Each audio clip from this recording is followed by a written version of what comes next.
think that a child is being abused shall immediately report to the nearest police officer or to the Division of Child and Family Services. And as a practical matter, it doesn't matter. I'm the nearest police officer. If you need to call 911 and talk to somebody else, that's fine. Just a call to DCFS, what is it, 877-323-855-323-3237. 373-7200. That satisfies the requirements, but I really worry about any professional who says, well, this child said something to me, and they tell their boss, but they don't tell the police officer or DCFS, and they think that they've made a substantive report. You hope that that supervisor did something. So mandatory reporting is that it crosses the threshold of DCFS or the police, yeah. Okay, are we good?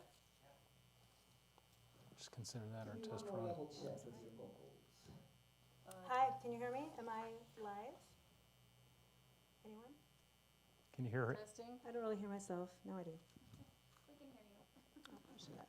You guys don't want to hear yourselves, Can you hear us? just the audience. Okay. Can how's you that? hear Is me? that better?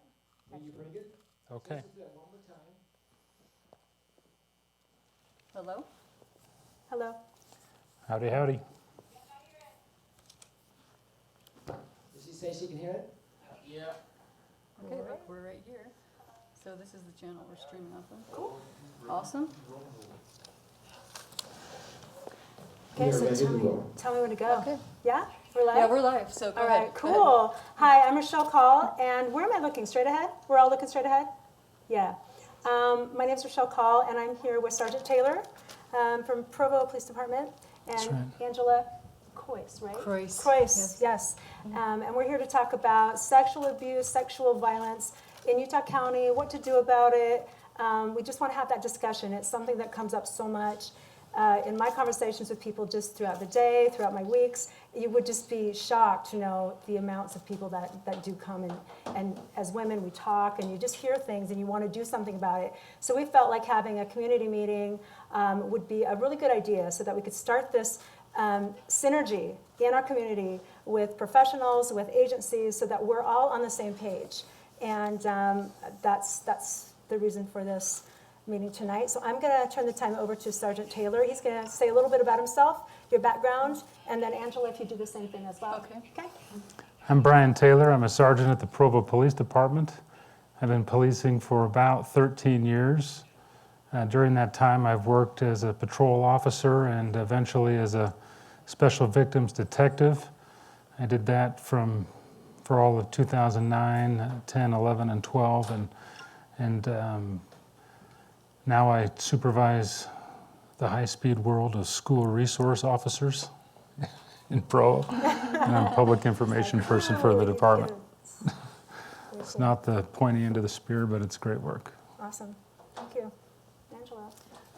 I'm Angela Krois / Brady / Kelly.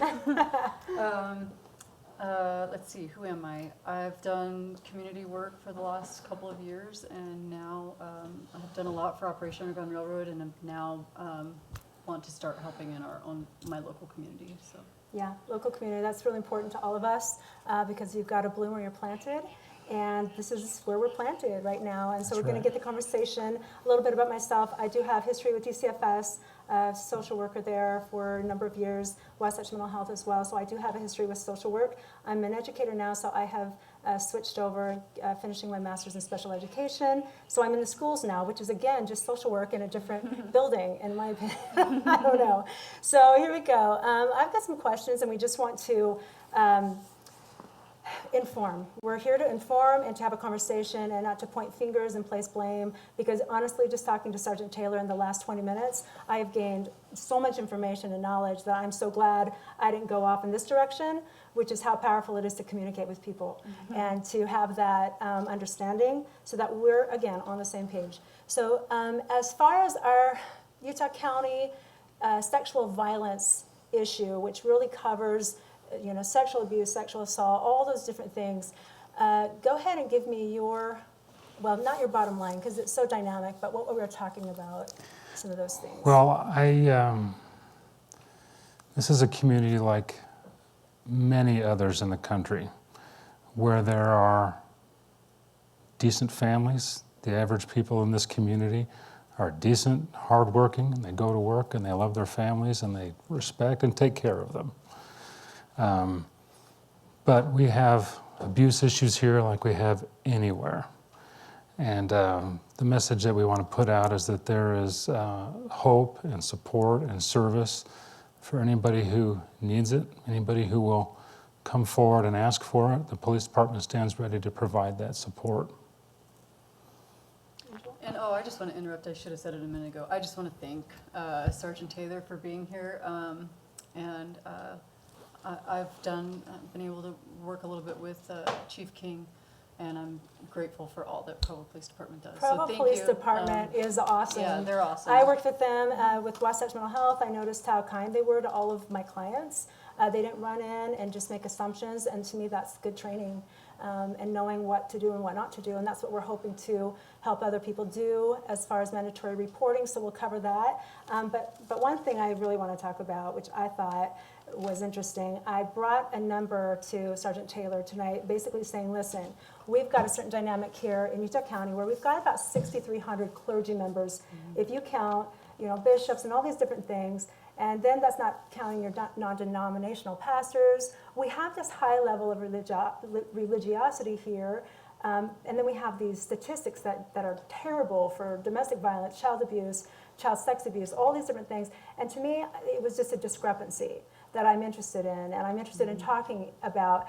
And the way you were able to flip that for me, which was that should actually be a positive thing. We should be able to manhandle this situation then. If we have that much of a force, we should be able to have a different situation going on right now. So go ahead and expound on that. Well, what I would say is that police professionals understand that sexual violence is seriously underreported. I think the approximate statistic is that for adults, 1 out of every 10 sexual assaults will be reported. That means 9 of them are not reported. And police responder, an investigator, is trained to respond to any report of sexual violence as a really important opportunity to offer support to a victim and to appropriately document and capture that disclosure in a forensically useful way that makes it possible for us to take that 1 out of 10 chance to do something to interdict an offender. If you understand that that offender is very likely to continue reoffending, well, every time somebody comes to you and says, hey, this terrible thing happened to me, I have a moral duty to stop and be supportive to that person. But that's also an opportunity for me to put that person in prison who did that thing. All right, and those are not identical objectives, but they're not contradictory either. And police professionals are trained to think, well, this is an important disclosure. What can I do to capture this, offer support to this victim who really, really needs it, and make a reasonable, vigorous investigation that results in a prosecution and a conviction. And conviction stops sex abuse. All right, I'm not telling you that it's 100% stop, but we take somebody off the street, we put them in prison, they get an immediate intervention. That's right. Yes. So why the numbers? Well, those are national numbers. The 1 in 10, that's not a Utah County number. Right, but it's just, right. So is that the mandatory reporting? Is that where we need to come and fill in? Well, you asked a citizens, question or? about the local clergy structure in this community. What I would say to those people is, I salute you for the great work you do in support of the communities that depend on you. And I recognize that those people are not police officers. They're not clinicians. They're not social workers. They're not doctors, by and large. They're a lay clergy. So I would urge them to think the same way and think every time someone comes to you and says, this thing happens to me, think to yourselves, what can I do what's the first thing I can do to support this person? And I would suggest the first thing you can do is start by believing. You just look at that person in the eye and you say, I'm sorry this happened to you. I'm sorry that happened to you. What can I do to help you? Tell me what we can do. That's enormously validating for someone who just went through something awful. And then help that person feel safe and secure enough to make a disclosure to a competent investigative authority, local police, the Division of Child and Family Services, somebody. So, yeah, so bishops, clergy doing that as well as the mandatory reporting just a citizen. You would probably say do the same thing, have that same mindset. It's that's about the right. mindset, really. That's right. Okay. Everybody should know we are all mandatory reporters. The state code is very clear. It says any person who has reason to think that a child is being abused shall immediately report to the nearest police officer or the Division of Child and Family Services. That includes everybody. Can we talk about what that looks like after? What does that look like? Well, I work in a school environment. A child will trust their teacher enough to say something, and that teacher will immediately call an administrator or a school resource officer. And that school, I work in a school, they will come to me and they will say, this happened, I will stop what I'm doing and I will document that. I will call my partners at DCFS and we will do parallel investigations to stabilize somebody's welfare and to provide an appropriate investigation. So if you hear a child say, I got hurt last night, somebody kicked me, somebody touched me where I shouldn't have been touched, or that's not the way children talk. They say vague things, all right? Something happened that didn't make me feel good. Somebody touched me on my private parts. Something happened with my brother that's never happened before. Those are the kinds of things that children say. So watch for specific disclosures as opposed to general. If a child is saying something more specific than general, that would raise a red flag possibly? Human behavior is too complex for me to It narrow it down is. that way. Yeah. But you should just be open and you should say, okay, my general rule is when someone comes to me and I get the feeling they're going to disclose something, you should just turn on your best listening ears and be supportive and say, tell me more about that. Don't lead that person and say, are you sure he touched you there? Or maybe he touched you here? Are you sure it was this? Maybe don't lead that person. Yeah. But listen and be encouraging. And then report it. Report it to the police, report it to DCFS. That doesn't mean that we're crossing important thresholds and taking people's children away and immediately jumping to conclusions. It doesn't mean that at all. Yeah. It means we're starting a reasonable investigation to check on people's child welfare, and we investigate according to standards before we move on to those important milestone events and investigations. That's great. Any idea, thoughts? What if someone hears about abuse that's not direct? What if you, If you hear about a third person, yeah. Third party? if you have reason to believe that a child is being abused, you must report. All right? That's what it says. It doesn't say they have to disclose to you personally. Oh, okay. All right? So maybe you're having a dinner party and you overhear a couple of your guests talking about, I know this happened at the neighbor's house, but I don't know that I can call the police. He's got a job, and if we call the police, he'll lose his job, and I don't want that on my conscience. Well, what else don't you want on your conscience? That's Continuing a good question. abuse That's right. against a child? Call and let the professionals sort that out. Think about it in an organized way, and investigate to a standard. That's really good information. And I think it's information that, for whatever reason, that silence that you were talking about, that tends to happen. What did you say? A perpetrator or an abuser can create this fear, and use your words because they were so great.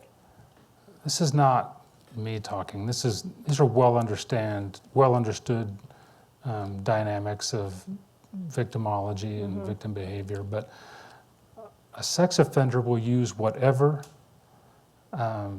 means that he has at his disposal to control the behavior of a victim.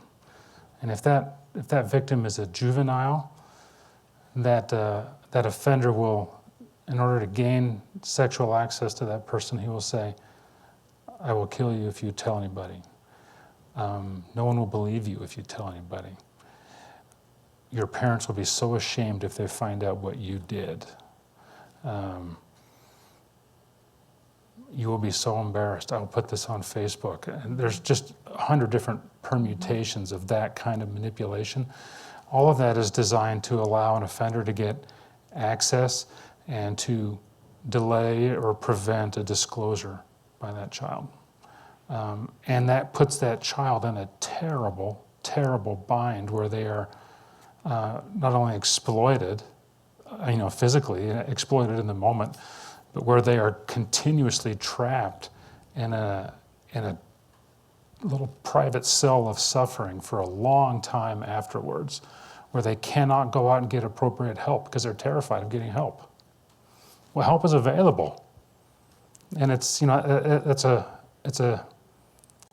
heartbreak to think that there are children in any place, but they are in every place, and they are suffering in silence because they have been groomed and conditioned not to report. So when a child comes to you and says something happened, whoever you are, you should stop, listen, be supportive, start by believing, document what you heard, make a report. I have a question. So I'll disclose something that I wasn't even planning on disclosing, and that is that I'm a victim of sexual abuse. So what if, and so I know the mindset of a child that can't talk, that doesn't want to tell, yeah. because that was me. But so now me as an adult, what if I don't have any, what if I think because of outside, can't put it into words because now I'm stressed out because of what I'm talking about. What if I have reason to believe that a child is it bad to ask any questions at all? As far as I'm talking about, like the mental health of the child, because I know what I thought as a child, I every day wanted someone to ask me. Well, So, but does that mess it's up the okay child? it's okay to return the language that you received, and someone says, "Somebody touched me in this part of my body." It's okay to say that back. Where did they touch you on your body? It's probably a very bad idea to exceed what that child has said. Right, exactly. When I said forensically useful a minute ago, we have to, sex assault investigators have to document where that first disclosure happened, and they have to figure out who else that person told, and they're looking for consistency, and they're trying to figure out if this child is the recipient of continuing pressure from an abuser, and it's very hard. And the younger the child gets, the harder it gets. But the moment you have a concern, I would just tell you, you should just listen, be supportive, write down what you hear, and then make an immediate report. Mm-hmm. Police or the Division of Child and Family Services.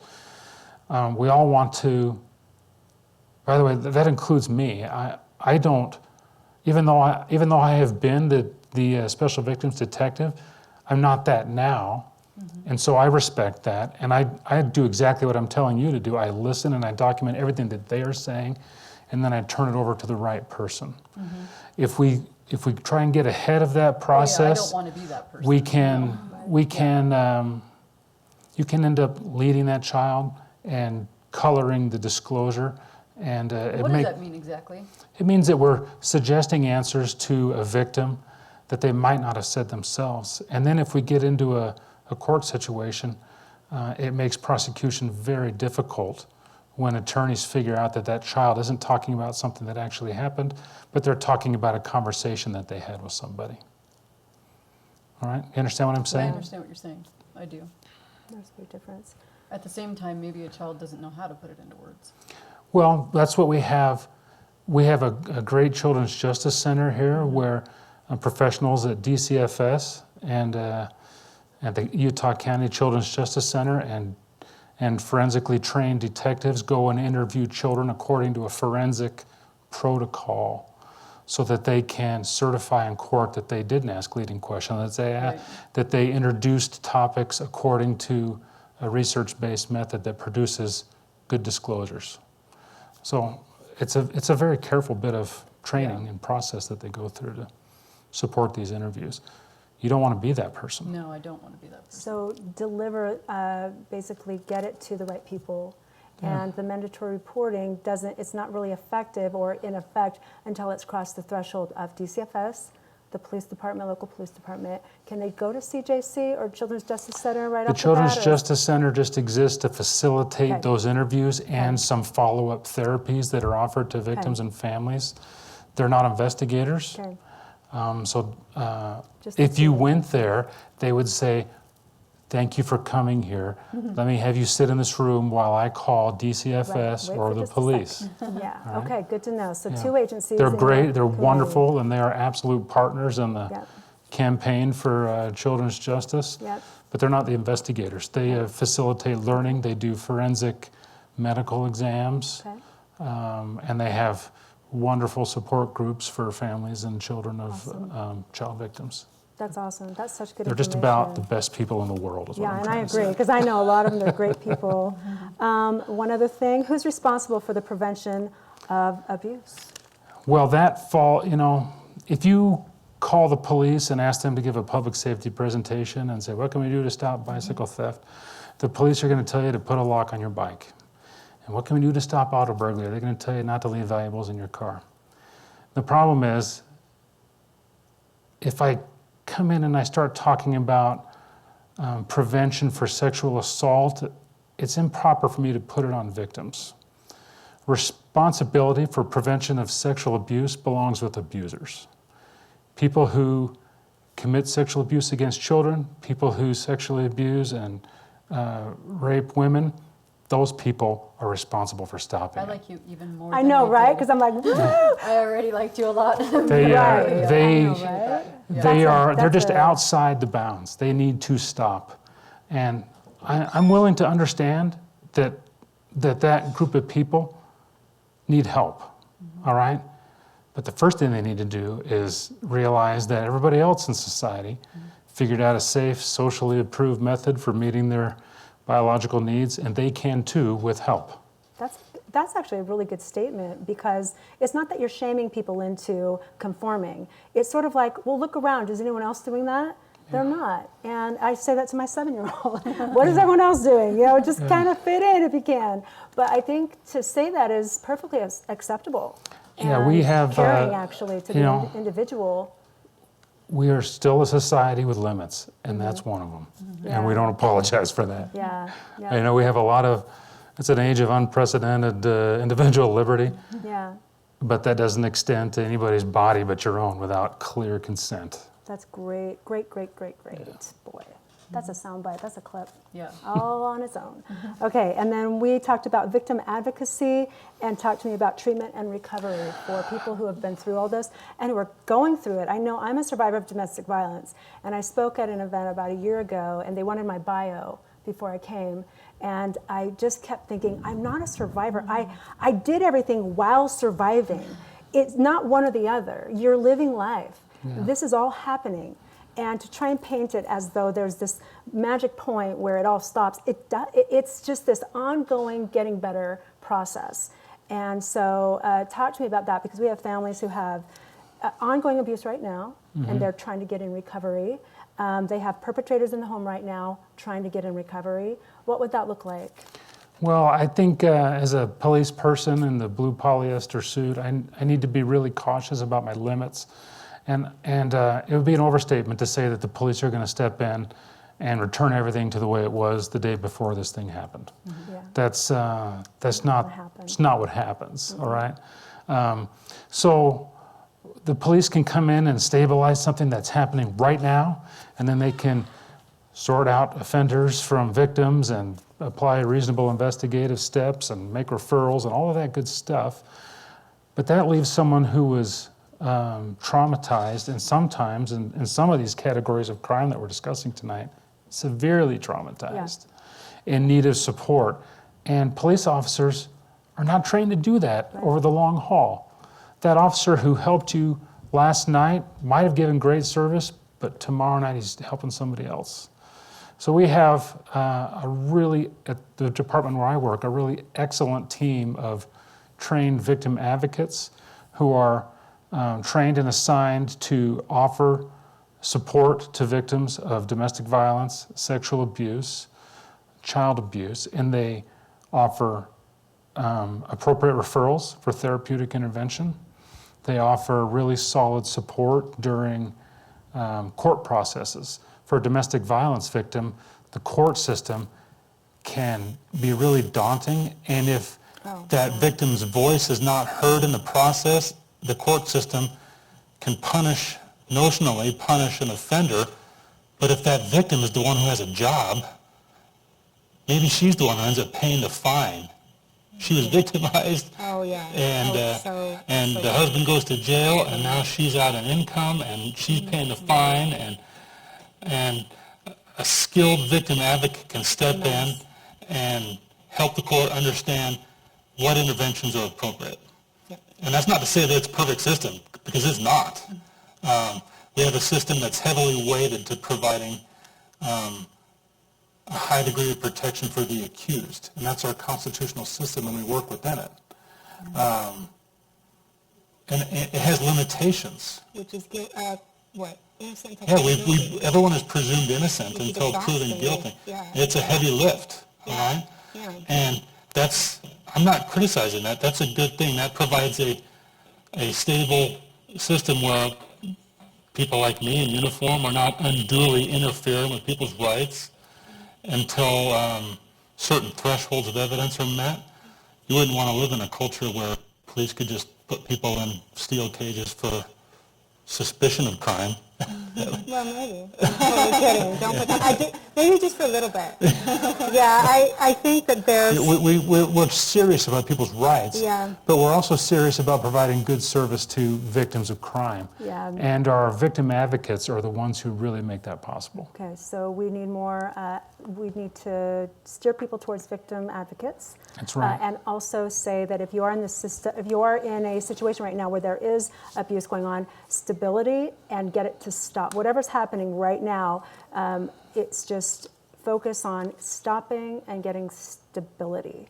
And that you can be a intervention for getting that to stop, but the stability needs to come from a different support network, clearly. Well, it takes a ton of courage for a victim of domestic violence to make a report, ask for help. They're commonly dependent on the person who is abusing them. Yes. And so there's a really difficult cycle that they're caught in. And victims of domestic violence will go through that cycle many times on average before they will make a report and decide to do something concrete to change their living situation. And I'm not saying that everybody who's a victim of domestic violence should separate from the person that they loved and married. Many people go through it and they learn, they go to classes and training, and they don't do it again. But a lot of women end up getting killed for lack of appropriate intervention. Well, and let me say, since I can say this at this point, when I went through my divorce, I had to go, by law, you have to go through this Utah County, whatever that is, to divorce, you have to go through a class. And in the class, I remember being told or taught that you want to keep a good proximity to the father, to make sure that, you know, everything's good with the kids. And I took Does that. that presume a healthy kind of divorce? So what I whatever that realized is everything is presuming this healthy dynamic in the relationship. And they didn't even say in that Utah County court thing that I went to, they didn't even say, unless you're a victim of domestic violence, that's a whole different bear. That can be deadly. So for me, I ended up, wanting to be close and make sure my kids, and then that turned into such a mess that I ended up having to, leave overnight and leave the state, and it became so bad. But in my mind, I was just trying to be obedient, because that's what I learned to do to stay safe. Was as long as I'm just doing what I can and not, get out of the bounds. But the law that I was hearing was saying, stay close. Again, not assuming that they're talking to domestic violence victims in the audience. That needs to change. I don't know how, but we could work on it. But it's a problem. We need to have a separation of, you're not this. If you're in this situation, we're not talking to you. You're in a whole different ballgame here. You're in danger, and you shouldn't be anywhere near that person. And we need to figure out how to protect people because, women will do whatever they can to protect their kids. And it might look weird, but ultimately you're just trying to keep people safe. And I was doing back bends and you name it. I was just trying to keep everyone safe and doing whatever people told me to do. And it turned out to not be very good for me at all. Well, So again, one of those other things we can congratulations talk on getting about. free. It's been 5.5 years, but again, I left probably 8, 9 times. I changed, I moved. That's typical. I moved, my kids will say that they moved maybe 18 times over the course of their lifetime. My oldest is 19, and that's embarrassing for me, but I'm kind of like, I was always trying to get away. I didn't know why or from what, but that's what I was doing. And I had to learn to stop doing that and at some point get some stability and stop and, get a household together. But I was so used to just trying to get away and trying to, look, it was just PTSD all over the place. And I don't think I'm the only one. I think there's a lot of women like me that possibly are experiencing this on a low level, and it needs to be discussed. So again, and the sexual abuse, it's all part of the same, just this abuse dynamic and the fear and like what you were saying with that silence. It's from the abusers that are putting that out. Is that Yeah, well, accurate, or? abuse will take every good thing about a person's character and it will distort it. And That's a I learned that from some of the really great professionals who have supported some of the victims in my cases. But someone will be positive and outgoing, and then an abuser will come along and exploit that, and that victim will just withdraw that part of their personality because they will think, oh, I did something to cause that. If only I hadn't done this, he wouldn't have done that. No, that's not right. He did that because he misunderstood what his boundaries were, and he exploited your boundaries. That's his. It wasn't about you. It wasn't about you. It was about him. And the outgoing nature of that person is needed for them to actually be functional. Right. And when you just take that part of you that could save your life and you bury it and you become silent and you shut down, that's when you get into real trouble. Sure. So. And I just really salute these counselors who work with these women, but they take them and they just go through this exhaustive therapy process with these women, and they help them examine what happened and put it in perspective and find the value that they had last year, and say, that's who you are. And you can be that person with some support. That's awesome. Well, Maybe there's questions? Yeah, Are questions, there anyone? questions in the Yeah. audience? yeah. When we talk about perpetrators, is it usually someone the child doesn't know? The question is, who are perpetrators, and are they usually someone that the victim doesn't know? That's a great question because it gets to the myth of sexual abuse, which is that sexual abuse is committed by the stranger hiding in the bushes, who's going to jump out and grab you on your way home from school or while you're out jogging on the river trail.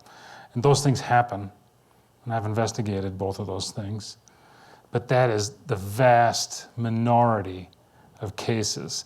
Sexual abuse of children, sexual assault, rape, those things are overwhelmingly committed by someone that you know and by someone that you trust. Someone has exploited that trust for the purpose of gaining access to you.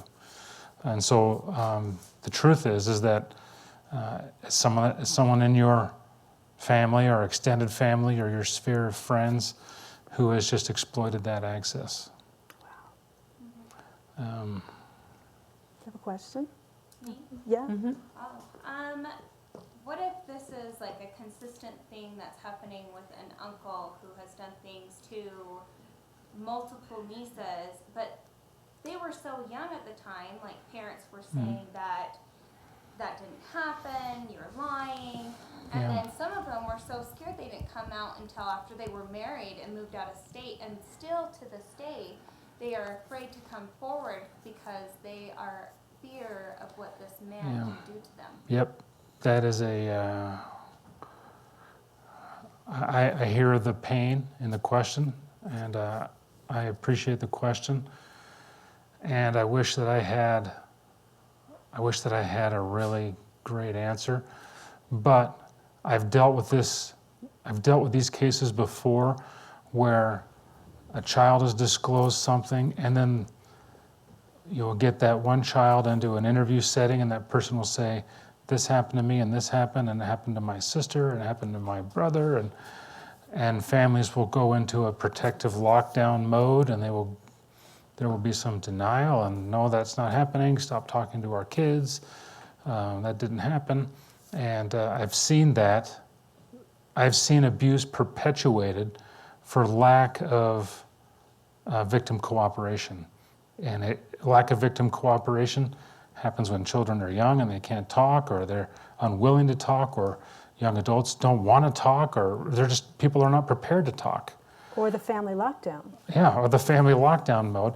And I've seen cases where that happens and the family goes into isolation and they shut off police access, and police never reach a threshold where they can say, we've got probable cause to make an arrest and a referral.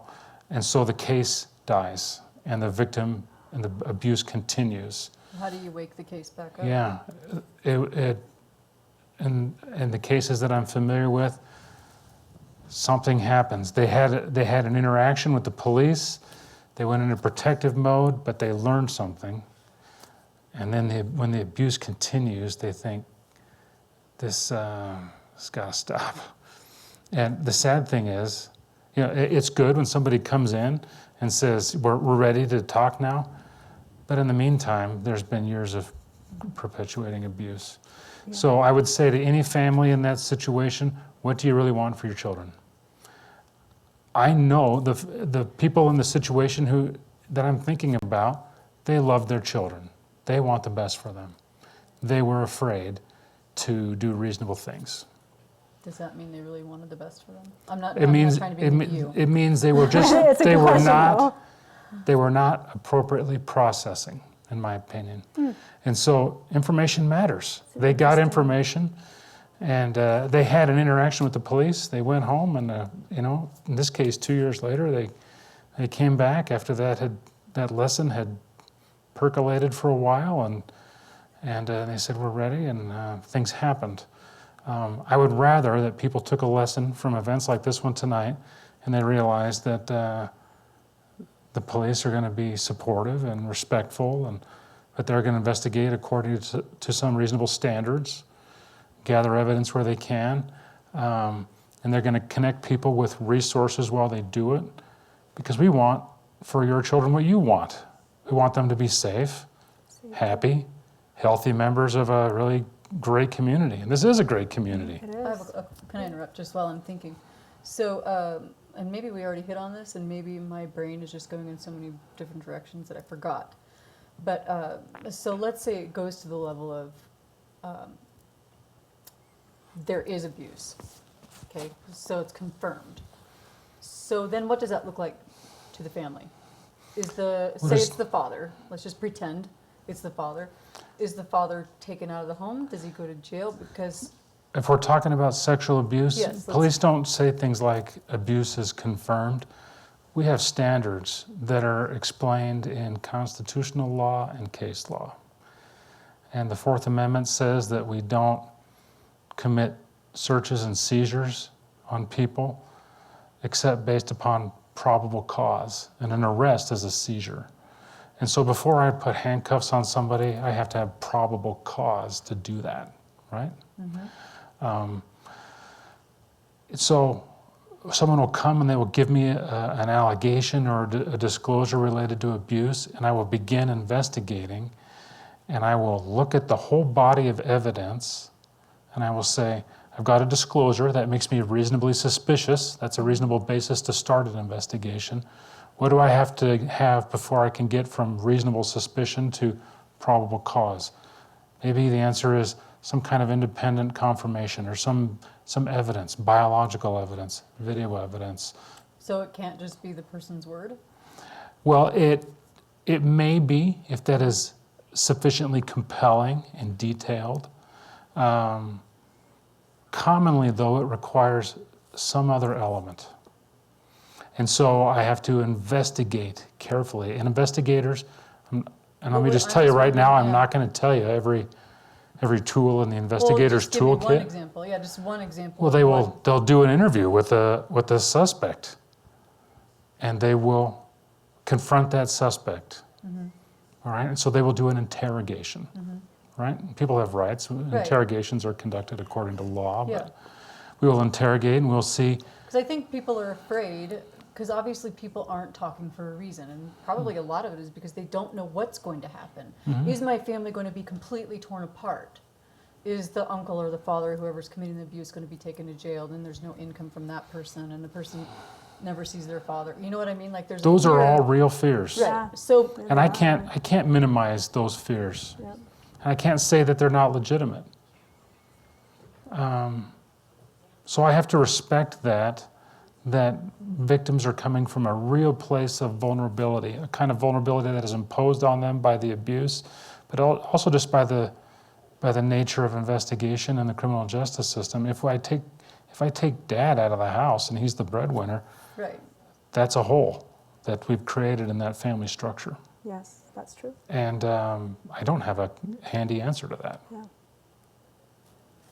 Did I answer your question, or did I just answer the question that I Yes. wish you You asked? did, but I do have a question, because I was in DCFS, worked with DCFS and stuff like that with my child. And I have a question when a father is not necessarily sexually abusive, but abusive in lots of other terms, as in not feeding them, leaving them in the car, or abusing them Neglect. physically, or locking them in the door, or spanking them, like, Right. but why, when they're going through DCFS, do they allow the father to continually have access with them when the child has severe PTSD, has broken collarbone, I don't know what's going on. Yeah.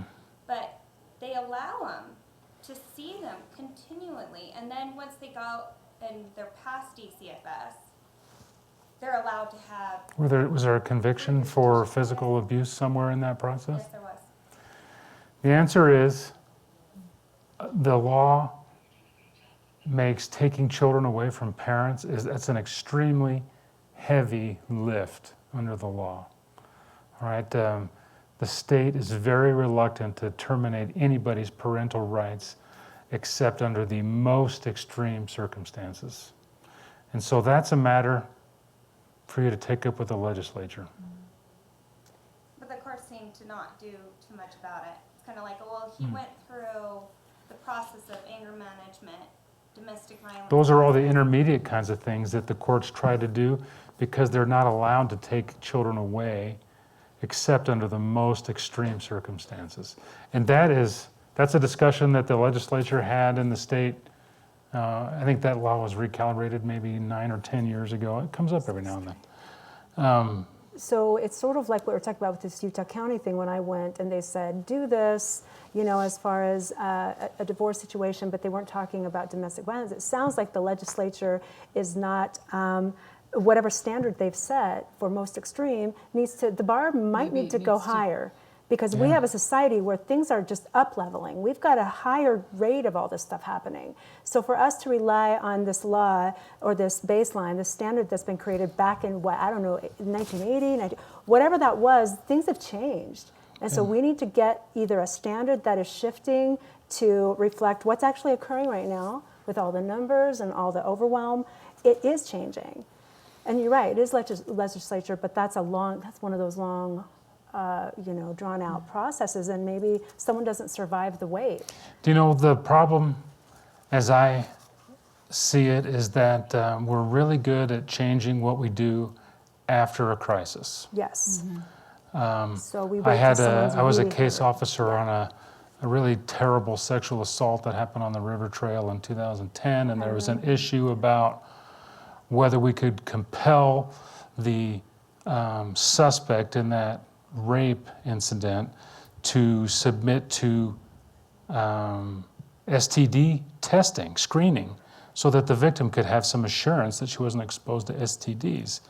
And that suspect was denying consent for STD testing. And so with the support of the Provo victim advocate, and that victim is just one of the most amazing humans I've ever met. They lobbied the legislature for change, and they got the law amended to allow that kind of testing without a suspect's consent. So change can happen when the legislature is helped to understand what's happening in your community. They're very responsive if you will talk to them. So this is your community, it's Yes. Utah. Yes, we can make a change. You can make a change. Yes. Get to know your legislator, call that person. Okay. Let them know how the system worked for you or how it didn't work for you. Ask them why it is the way it is. You know, my experience is those people are pretty responsive when you understand that they work within a system and a schedule, and there's a time of the year where they're probably not equipped to do it this year. Yeah. But if you get in at the right time of the schedule and help them understand what's going on, they're decent people doing their best. Wow, thank you. That's really great information. Any other questions, or maybe we'll wrap it up, and final thoughts, final words? Yeah, my final thought is this. I would say be helpful to people. Listen to people. Be aware of what's going on in your community. When someone needs help, offer it. When someone needs a referral for services, offer it. When someone has a disclosure to make, safeguard that, listen to it, and be sensitive that the people around you, when they are acting out and they're cutting you off on the road, they're probably going through something worse than you are. Be gracious. Thank you so much. That was just so eloquent and well said. And I would second that, Yeah. because that's about all that needs to be said for me. What about you? Yeah, no, thank you. Thank you very All much. right, thank you for your attention to Thank this you issue. so It's wonderful. much. Yeah. Thank you. I got the one.